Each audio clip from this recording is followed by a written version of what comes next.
Update में आपका स्वागत है। मैं हूं आपका संवाददाता शाहिलाल। दर्शकों, बात हम करेंगे जम्मू कश्मीर एडमिनिस्ट्रेटिव सर्विस इम्तिहानात के हवाले से।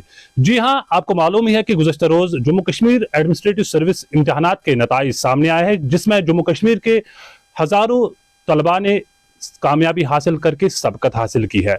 उन्हीं चमकते हुए सितारों में से अनंतनाग टाउन के एक होनहार उभरता हुआ सितारा ऐशल निसार दलाल इस वक्त हमारे साथ जुड़ चुके हैं।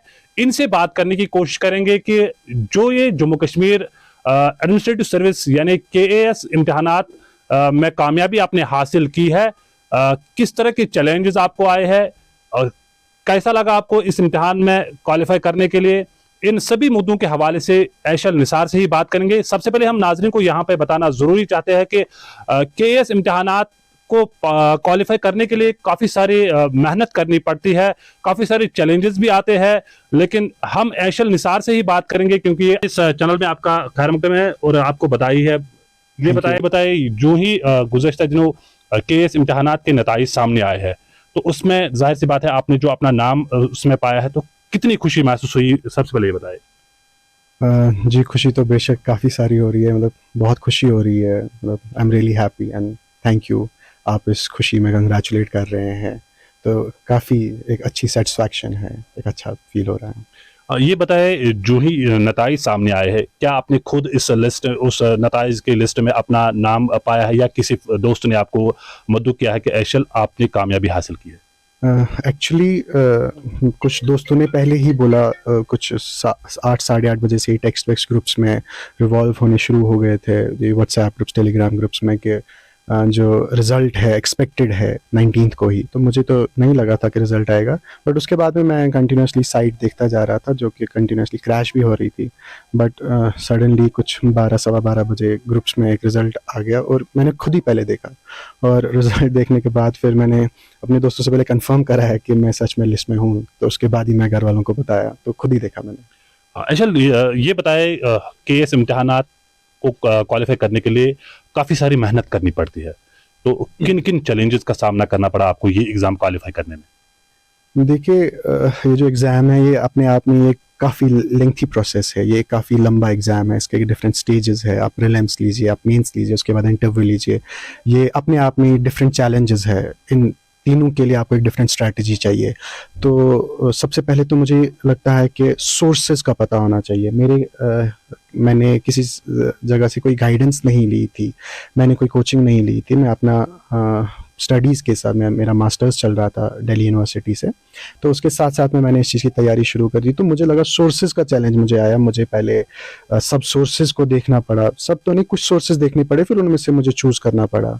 तो एक गाइडेंस का मुझे लगता है कि बहुत ज़्यादा ज़रूरी है। और उसके बाद ये, जैसे कि मैंने अभी बोला, कि अपने आप में बहुत काफ़ी लंबा एग्ज़ाम है, काफ़ी लंबी प्रोसेस है, तो इसमें आपकी कंसिस्टेंसी वो बहुत चेक होती है, इसमें आपकी परसेवरेंस वो चेक होती है, क्योंकि आप हर दिन खुद को मोटिवेटेड नहीं रख सकते। तो इसीलिए इसमें हमें डेडिकेशन की बहुत ज़्यादा ज़रूरत होती है, कि जो कि विद टाइम एक चैलेंज बन जाता है, बिकॉज आप हर दिन खुद को उसी जोश से नहीं उठा सकते।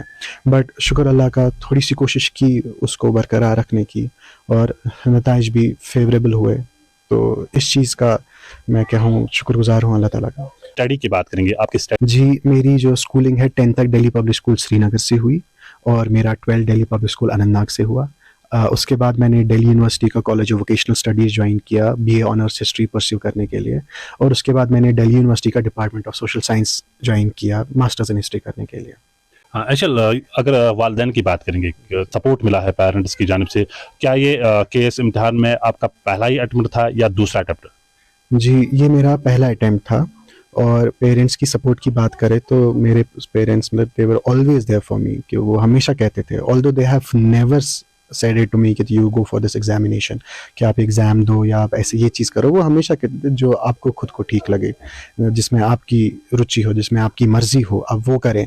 तो उनका काफ़ी ज़्यादा सपोर्ट रहा। दुआएं तो बेशक, मतलब मेरे पेरेंट्स मेरे लिए कभी कभी अलार्म सिस्टम का भी काम करते थे, सुबह जगाना, रात में आए तो दिन में, और स्ट्रेस भी मैं उनसे बर्स्ट करता था, क्योंकि मैं शेयर करता था मेरी इनसिक्योरिटीज़ को मेरी जो कभी कभी इनकन्सिस्टेंसी को, मेरे फेलियर्स को मैं शेयर करता था उनके साथ, तो उनका बहुत ही एक ज़बरदस्त सपोर्ट रहा है मेरी सक्सेस में। तो वो हमेशा ही कहते थे कि मतलब this exam it is not the test of who you are, it is just you have to just pass it to go to somewhere। आपको ये एग्ज़ाम पास करना है कहीं पहुंचने के लिए। तो वो चीज़ मैं दिमाग में रखता था that this is not the ultimate destination, this जो एग्ज़ाम है ये एक अल्टीमेट डेस्टिनेशन नहीं है, बट ये किसी जगह पहुंचने के लिए एक रास्ता है, तो इसको उसी वे में लेना है, हमें इसको काफ़ी अहमियत देनी है और हमें इससे आगे भी थोड़ा सा कुछ सोचना है। तो वो दुआएं बेशक रात रात भर जागना, नमाज़ें, तहज्जुद मेरे घर वाले मेरे लिए पढ़ते थे, तो उस चीज़ का मैं बहुत ही ज़्यादा शुक्रगुजार हूँ। आखिर पर ऐशल ये बताए उन नौजवानों को क्या मैसेज रहेगी आपकी तरफ से जो गलत रास्ता इख्तियार कर चुके हैं, आजकल ड्रग्स में मुब्तला होते जा रहे हैं, बस एक नौजवान क्या मैसेज रहेगी? जी, मेरी जो सबसे इम्पोर्टेंट मैसेज रहेगी कि चाहे उनको कोई भी एग्ज़ाम करना हो, ये ज़रूरी नहीं उनको सीएससी ही करना हो, उनको सीए करना हो, उनको कोई भी बीट मेडिकल, बीट इंजीनियरिंग, उनको कुछ भी करना हो, they want to sit for SAT और एनीथिंग, और but they are entrepreneurs, they want to start their own business. तो मेरी जो सबसे इम्पोर्टेंट मैसेज है that keep striving, because what I feel कि स्ट्राइव करना वो अपने आप में एक सक्सेस है।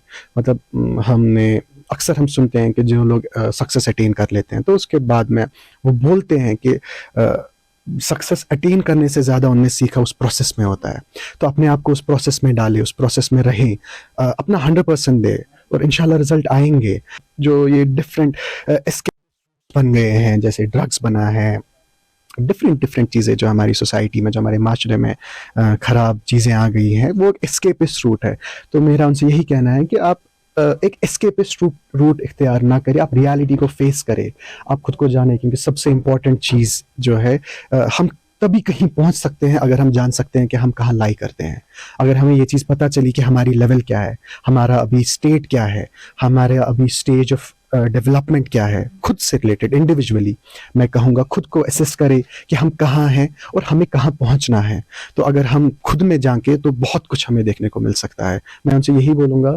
और बहुत इम्पॉर्टेंट चीज़ जो मैं मेंशन करना चाहूँगा इस चीज़ में कि दुआएं भी ज़रूर लें, बिकॉज़ वो भी बहुत ज़्यादा ज़रूरी है। मेरे साथ काफ़ी सारे मेरे यार दोस्त थे जो एग्ज़ाम देते थे, और मैं किसी तरीके से, मैं किसी रंग से नहीं समझता हूँ कि जो हम सिलेक्ट हो गए, बाकियों का मैं नहीं कह सकता हूँ कि मैं उनसे किसी रंग से बेहतर था, कि मैं उनसे किसी रंग से, किसी तरीके से मुझ में उनसे कुछ ज़्यादा सलाहियत थी। तो शायद इस चीज़ में दुआओं का भी असर होता है। तो मैं उनको बोलूँगा कि अपने यार दोस्त, अपने रिश्तेदार, अपने माँ बाप, जो भी उनसे, अपने टीचर्स, उनकी दुआएं लें, उनसे बहुत अच्छे से रहे, ग्राउंडेड रहे। वो चीज़ें भी बहुत इम्पोर्टेंट मतलब रोल प्ले करती है। जैसे कि विराट कोहली ने अपने एक इंटरव्यू में कहा था कि even if you have been among us one of the greatest players, but if you enter a room they would just the main perception they would take of you is कि ये अच्छा इंसान है या बुरा इंसान है। इंसान कितनी भी ऊंचाई पे या कितना भी वो डेवलपमेंट से महरूम हो, वो कितना भी सक्सेस से महरूम हो, बट तब भी हमारे पास इतनी सलाहियत है कि हम बता पाते हैं कि ये एक अच्छा इंसान है। और हाँ, चले बहुत बहुत शुक्रिया। ये थे ऐशल निसार दलाल जो अल्ताफ टाउन के रहने वाले हैं, जिन्होंने केएस इम्तिहानात को क्वालिफाई करने में सबकत हासिल किए और पहले ही अटेम्प्ट में इन्होंने कामयाबी हासिल की है। ऐशल निसार का कहना है कि काफ़ी सारे चैलेंजेस भी आते हैं ऐसे इम्तिहान को क्वालिफाई करने के लिए, ताहम इंसान को चाहे कि वो हिम्मत ना हारे। और साथ साथ ऐशल निसार ने उन नौजवानों को पैगाम दिया है कि हार्ड वर्क ज़रूरी है, उसके साथ साथ दुआएं भी ज़रूरी लेनी चाहिए, तब जाके ऐसे इम्तिहानात में वो सबकत हासिल कर सकते हैं। Deshbhagat university Punjab, courses offered PhD, postgraduate, undergraduate, PG diploma, certificate. Contact us for admissions.